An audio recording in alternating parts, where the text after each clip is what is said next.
Hello students, ज्ञान education care में आप लोगों का स्वागत है। आज हम लोग पढ़ रहे हैं लेसन 4 क्लास 6 का है ना। इस चैप्टर का नाम है sorting materials into groups.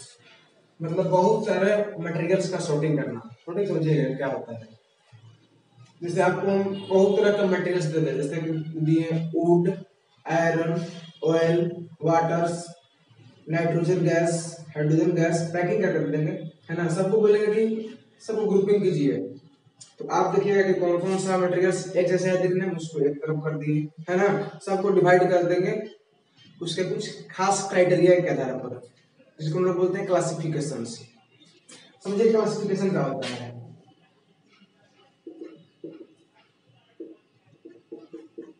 The process of The process of grouping objects. The process of grouping objects based on some criteria. ये सबका अलग अलग क्राइटेरिया होता है। जितने भी ऑब्जेक्ट्स हैं सब कुछ खास नेचर है। इसे देखिए, समझिएगा। ये क्या है? सॉलिड है। तो इसके सॉलिड का क्या है कैरेक्टरिस्टिक? फिर इसका डिफरेंट शेप है, डिफरेंट साइज है ना, हाई डेंसिटी है।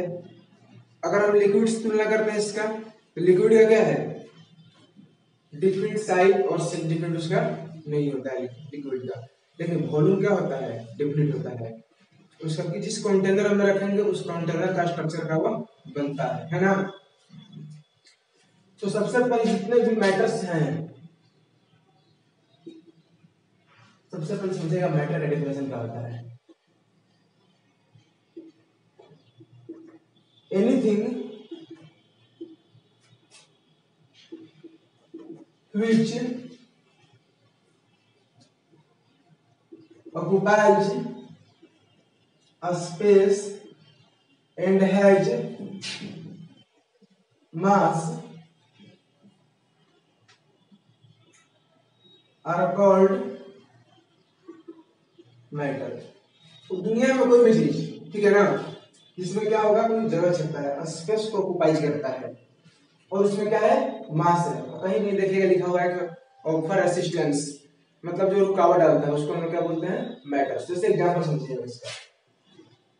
एग्जांपल में है ice, water, wood, oil, pen, air, etc. ये सब क्या है? मैटर्स हैं। अब ध्यान दीजिएगा, ये तो लग रहा है कि आइस जो है इसमें तो मास है, वाटर में मास दिखाई दे रहा है ना, जगह भी छेक रहा है, वुड में भी दिखाई दे रहा है। लेकिन प्रॉब्लम क्रिएट हो रहा होगा यहाँ एयर में, कि क्या एयर स्पेस छेक रहा है ना, क्या उसमें मास है? तो उसमें जो स्पेस भी ऑक्युपाइज करता है और मास भी है। घर पे एक सिंपल सा एक्सपेरिमेंट है, सब कर लीजिएगा। एक बैलून लीजिएगा है ना, उस बैलून का मास आप जो है ना फाइंड कर लीजिएगा। तराजू पे रख कर जो आता है ना इलेक्ट्रिक वाला, उस पर रख लीजिएगा। मान लिया कि एक बैलून जो है, बैलून का मास जो आया वो आया कितना?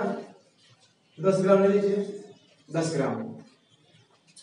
अब क्या कीजिएगा, इसमें जो है हवा को भर दीजिएगा, ठीक है ना।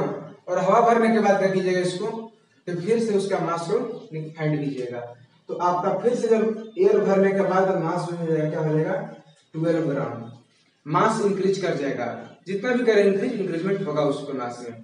तो वो मास किसका है? बैलून ही है ना, लेकिन उसका मास किसका हुआ? तो वह जो मास हुआ वह एयर का मास हुआ। आ रहा समझ में? सबसे अब देखिएगा आगे कि दुनिया में जितने भी चीज दिखाई दे रहे हैं सारे के सारे अगर मैटर्स हैं, तो कौन सा चीज ऐसा है जो मैटर नहीं है? कौन सी चीज मैटर नहीं है? जो मैटर नहीं है वो समझिएगा सबसे पहले। जैसे कि फ्रेंडशिप,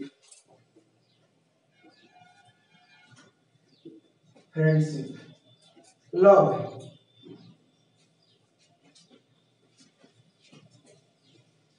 बिटर, कड़वा टेस्ट है, स्वीट्स, सावर, ये सब जो है मैटर नहीं है, ठीक है ना। फ्रेंडशिप की कंपैरिजन है, कि कितना फ्रेंडशिप है हम लोग के बीच।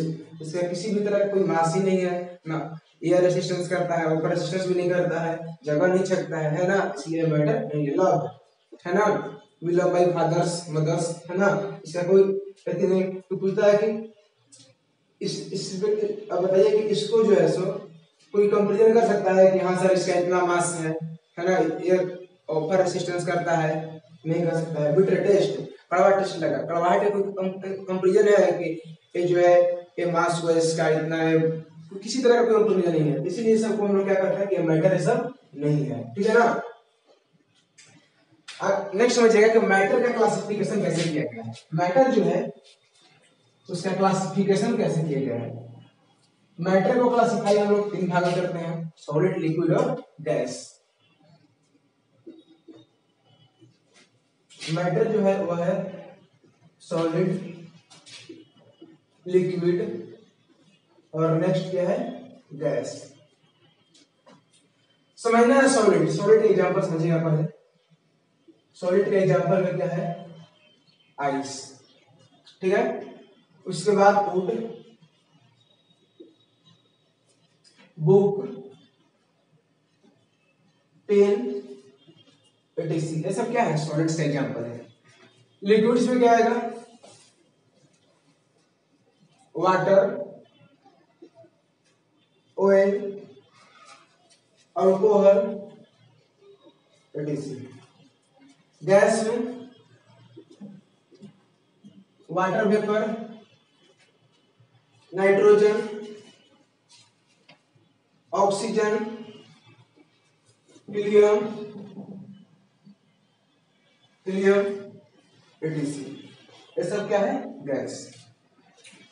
ये तो सॉलिड, लिक्विड, गैस समझ रहे एग्जांपल्स है, लेकिन सॉलिड, लिक्विड और गैस का कुछ ना कुछ खास क्राइटेरिया तो होता है, उसे डिफाइन करते हैं हम लोग, है ना। तो सबसे पहले सॉलिड के बारे में, लिक्विड के बारे में और गैस के बारे में तीनों के हम लोग कैरेक्टर समझेंगे, क्या है कैरेक्टरिस्टिक उसका। देखिए सॉलिड किसको कहते हैं, दो substance which have different shape and size, वैसा सबस्टेंस जिसका शेप एंड साइज क्या होता है डिफरेंट होता है। Different shape and size, shape भी डिफरेंट होगा और साइज भी डिफरेंट होगा, उसको क्या बोलते हैं हम लोग सॉलिड बोलेंगे। उसके बाद क्या होगा इसका high density,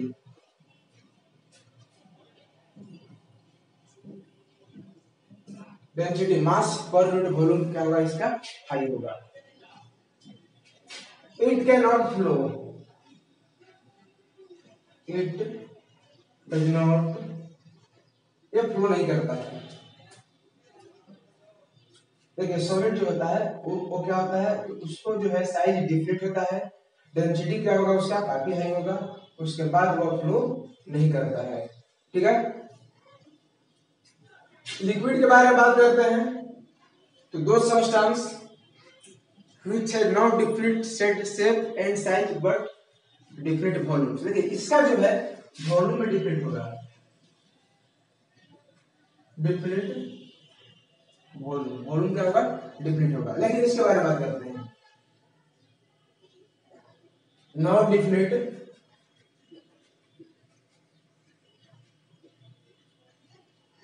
shape and size but different volume, इसका वॉल्यूम डिफरेंट होता है। इसके बाद क्या है इसके प्रॉपर्टी, जिस कंटेनर में डाल दीजिए इसको उसी कंटेनर का स्ट्रक्चर को अगेन कर लेता है। अगर हम लोग 1 लीटर वाटर है उसको ग्लास में डाल दिए तो ग्लास का स्ट्रक्चर का हो गया, उसको अगर हम लोग कोई दूसरा कंटेनर में डाल दिए, जग में डाल दिए तो जग का स्ट्रक्चर का हो जाएगा, है ना। जिस कंटेनर में डालिएगा वैसा ही स्ट्रक्चर होता है। इट कैन फ्लो, यह फ्लो करता है। उसके बाद इसका प्रॉपर्टी क्या लिख सकते हैं हम लोग, इट हैज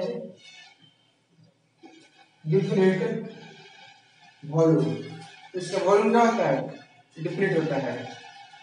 अगर हम लोग पार्टिकल्स के बारे में बात करेंगे कि जिस स्मॉलेस्ट पार्टिकल्स के द्वारा सॉलिड बंधा होता है तो इसमें सबसे अधिक फोर्स ऑफ अट्रैक्शन पार्टिकल्स के बीच होते हैं। इसमें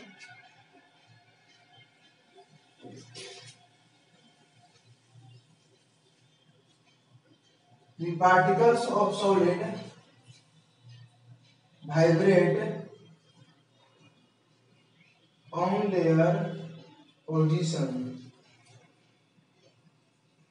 वो जो है इतने मतलब स्ट्रॉन्ग फोर्स ऑफ अट्रैक्शन था पार्टिकल्स के बीच कि वो केवल वाइब्रेट कर सकते हैं, वो मूव नहीं कर सकता है। लेकिन इसमें क्या होता है कि इससे के सॉलिड के कंपैरिजन में पार्टिकल्स के बीच फोर्स ऑफ अट्रैक्शन क्या होते हैं, इसमें कम होते हैं। इसका वॉल्यूम जो है सो डिफरेंट लिखवा दिए हैं, है ना। उसके बाद ये जो है कंटेनर को कंप्लीटली फिल करता है। कंटेनर में डालिएगा तो यह जो है क्या करेगा, कंप्लीटली फिल करेगा।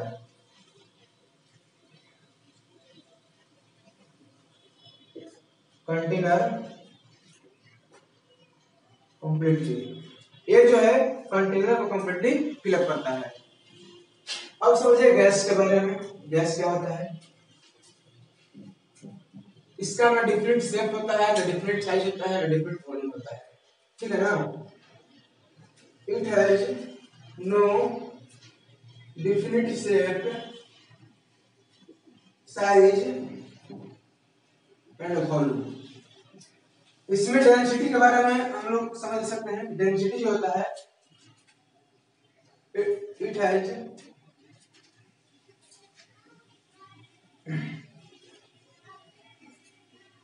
Lower density than solid. Solid से क्या होता है, डेंसिटी लो होता है। इसमें क्या होता है, लोअर डेंसिटी देन लिक्विड्स।